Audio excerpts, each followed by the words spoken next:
হুমায়ূন আহমেদের লেখা শঙ্খনীল কারাগার। শঙ্খনীল কারাগার মধ্যবিত্তের আবেগ অনুভূতির কোমলতম গদ্য। লিখেছেন নাফিস সাদিক। বয়স তখন ১৯, মন আবেগে পূর্ণ। ইউনিভার্সিটি ছুটি হয়েছে, ছুটি কাটাতে বরিশালের ফিরোজপুরে গিয়েছি।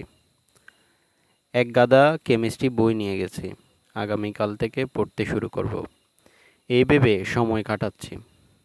বইয়ের পাতা খোলা হচ্ছে না, বিকালে কেমন যেন অস্থির লাগে।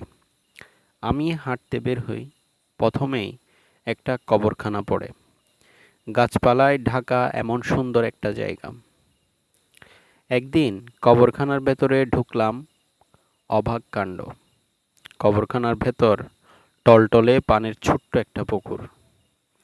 পুকুরের পাশে শ্যাওলাধরা এক কামরার মসজিদ। আমার বৈকালিক ভ্রমণে ফিরোজপুর কবরখানা একটি বিশেষ জায়গা দখল করে ফেলল। প্রায়ই সেখানে যাই, খবরের গায়ে লেখা নামগুলি পড়ি। আমি একদিন এই কবরস্থান থেকে ফিরেই প্রথম উপন্যাস লেখায় হাত দিই।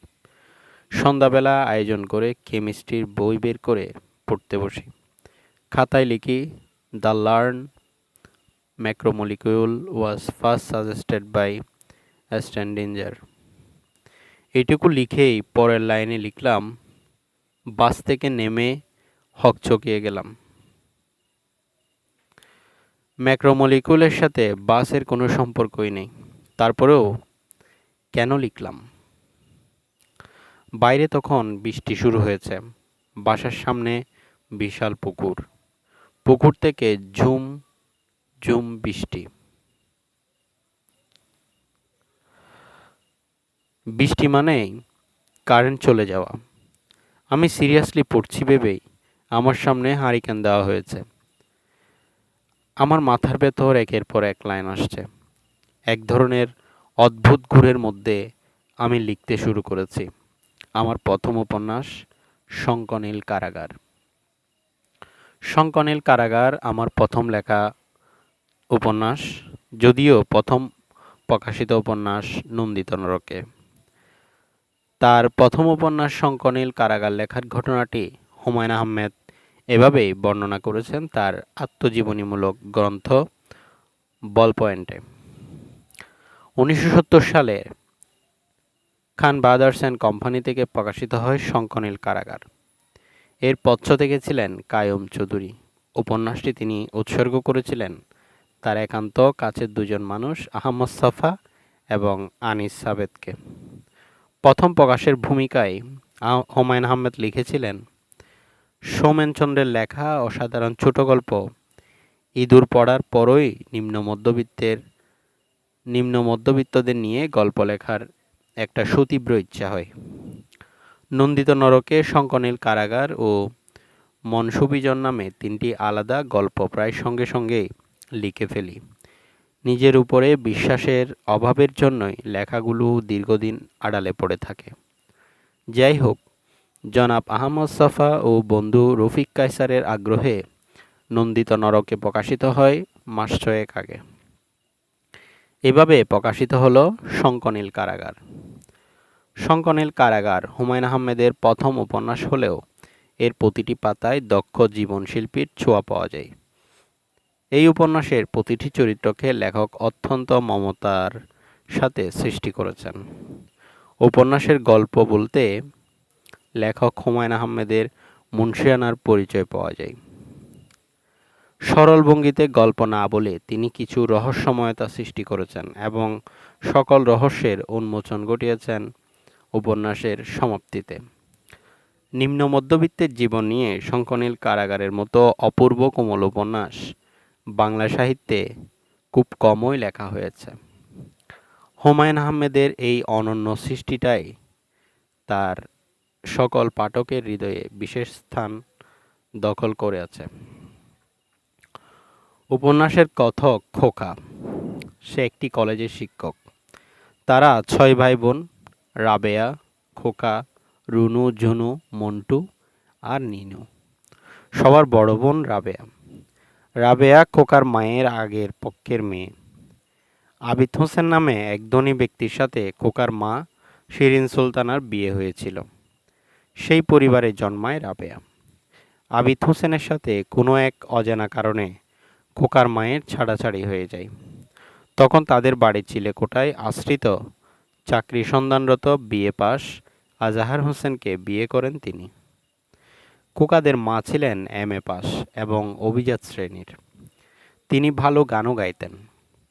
আবিদ হোসেনের সাথে বিবাহ বিচ্ছেদের পর তার প্রতি নিতান্ত দরিদ্র আজাহার হোসেনের ভালোবাসা টের পেয়ে উচ্চবিত্ত পরিবারের সব ঐশ্বর্য ছেড়ে রাবেয়াকে নিয়ে আজাহার হোসেনের ভাড়া বাড়িতে এসে ওঠেন। বিবাহিত জীবনে স্বামীর সাথে খুব বেশি অন্তরঙ্গতা ছিল না তার। মনের সব দুঃখ বেদনা লুকিয়ে চুপচাপ গম্ভীর হয়ে তিনি থাকতেন। গানের প্রতি ভালোবাসা থাকলেও আর গান গাইতেন না। রাবেয়া ছাড়া আর কারো প্রতি তার ভালোবাসা প্রকাশ পেত না। আজাহার হোসেনের সাথে শিরিন সুলতানার দীর্ঘ 23 বছরের সংসার জীবনে একে একে জন্মায় খোকা, রুনু, ঝুনু আর মন্টু। সবচেয়ে ছোট মেয়ে নিনু জন্মের সময় মারা যান খোকার মা। মৃত্যুতে কোনো কিছুই থেমে থাকে না, জীবন চলতে থাকে। এই চলার গল্প নিয়েই মূলত শঙ্খনীল কারাগার। ভারিক্কি কোনো বর্ণনা এই উপন্যাসে নেই, বরং সংলাপের পর সংলাপ জুড়ে গল্পটাকে সাবলীল ভঙ্গিতে এগিয়ে নিয়েছেন হুমায়ূন আহমেদ। গায়ের রং কালো হওয়ায় রাবেয়ার আর বিয়ে হয় না, অথচ মেয়েটির গভীর ভালোবাসায় পুরো সংসারটা আপন গতিতে চলতে থাকে। বড় হতে থাকে তাদের সবচেয়ে ছোট বোনটি নিনু। ঝড়ঝাপটা যে আসে না এমন নয়। খোকার ছোট বোন রুনুর সাথে বিবাহ হওয়ার কথা ছিল পাশের বাড়ির ছেলে মনসুরের। সামান্য একটা চিঠির কারণে বিয়েটা ভেঙে যায়। মনসুরের সাথে বিয়ে হয় অন্য বোন জুনুর। এক পর্যায়ে দুঃখে মানসিক ভারসাম্য হারিয়ে অসুস্থ হয়ে মারা যান রুনু। এই উপন্যাসের প্রতিটি চরিত্রকে খুব আপন মনে হয়। আমাদের নিজেদের ছায়া এই চরিত্রগুলোতে আমরা খুঁজে পাই। রুনুর মৃত্যুর পর তার ছোট ট্রাঙ্কটা খুলে একটা ডায়েরি পাওয়া যায়, তার কিছু অংশ। 17 জানুয়ারি 1971। আজ রাবেয়া আফা আমাকে বকেছে। মিটসেপ খোলা রেখেছিলাম আর বিড়ালে দুধ খেয়ে গিয়েছে। প্রথম খুব খারাপ লাগছিল, আপা সেটি বুঝতে পারল বিকেলে।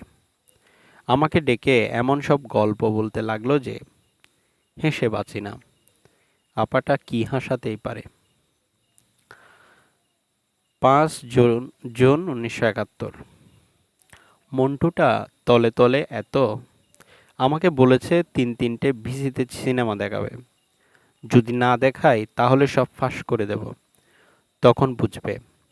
মন্টুর একটি কবিতা ছাপা হয়েছে। কবিতাটি সে শুধু আমাকেই দেখিয়েছে। খুব অশ্লীল কিনা তাই কাউকে দেখাতে সাহস হয়নি।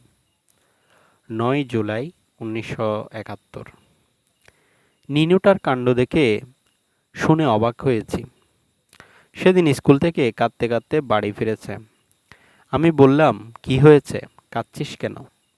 সে ফুঁফিয়ে ফুঁফিয়ে বলল, জানো না তুমি, আজ ছেলেরা এক প্রফেসরকে মেরে ফেলেছে। আফামনি বলেছে ক্লাসে।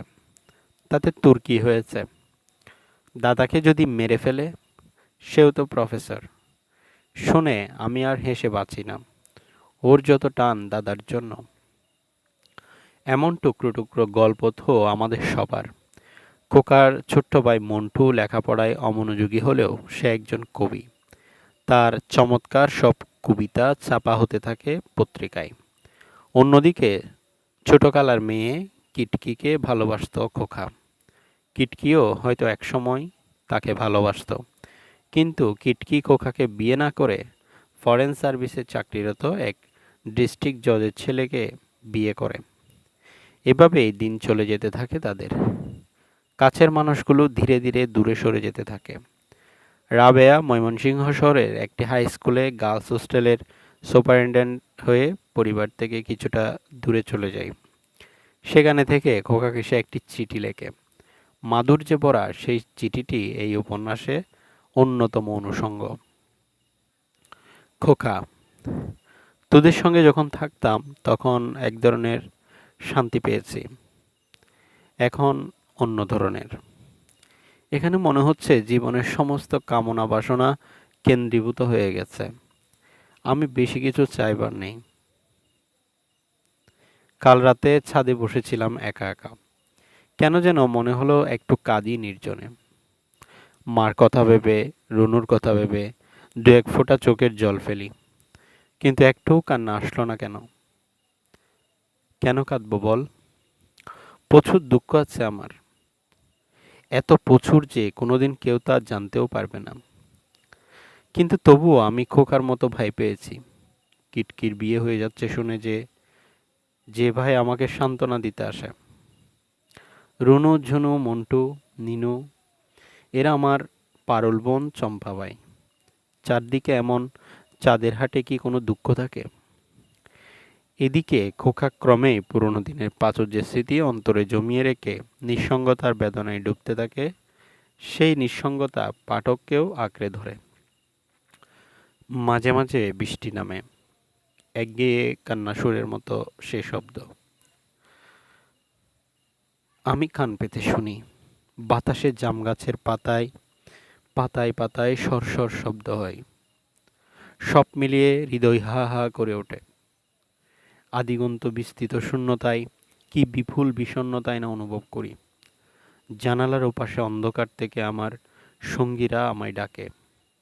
একদিন যাদের সঙ্গ পেয়ে আজ নিঃসঙ্গতায় ডুবছি। এখানেই সমাপ্তি এই উপন্যাসের। শঙ্খনীল কারাগারে একটা অপূর্ব ছন্দময়তা লক্ষ্য করা যায়। একবার পড়া শুরু করলে এর গল্প শেষ অবধি পাঠককে টেনে নিয়ে যায়। জীবনের সূক্ষ্ম অনুভূতিগুলো, ছোট ছোট ভালো লাগাগুলো এত চমৎকারভাবে এসেছে এখানে যে খোকা চরিত্রটির সাথে মুহূর্তেই পাঠকের একত্বতা বোধ হয়। বারবার মনে হয় এ তো আমার গল্প, এ তো আমাদের গল্প। বাবা, রাবেয়া, রুনু, জুনু, মন্টু, নিনু সহ সবাইকে খুব আপন মনে হয়। মনে হয় যেন বহুদিনের চেনা। এর কিছু অংশ পড়তে গিয়ে আবেগে মনের অজান্তেই চোখের কোণা ভিজে ওঠে। আবার কিছু অংশ পড়তে গিয়ে আপন মনেই হা হা করে হেসে উঠতে হয়। মধ্যবিত্তের আবেগ এবং অনুভূতির সূক্ষ্ম বয়ান সংলাপে অপূর্বভাবে ফুটে উঠেছে এই উপন্যাসে।